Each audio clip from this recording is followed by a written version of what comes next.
trečią kartą nežinau, ar jau čia bus mano, o jeigu vėl čia kažkas bus perdirbama. Tai panašu, grybo istorija dar nesibaigia. Klaudijus rūsy rado naują židinį.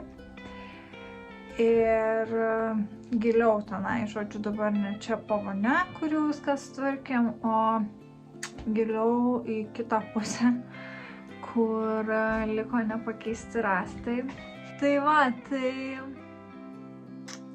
tokie reikalai, tai žodžiu, nežinau, ar tavo nereiks trečią kartą išgriaut, ko Klaudijus tai bijojo.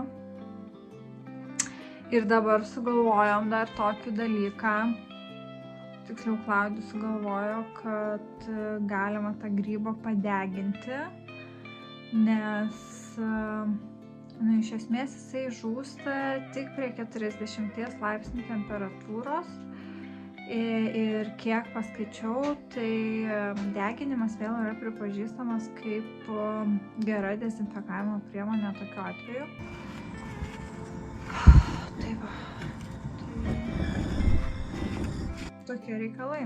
Žodžiu, panašu, kad kova bus ilga ir atkakli.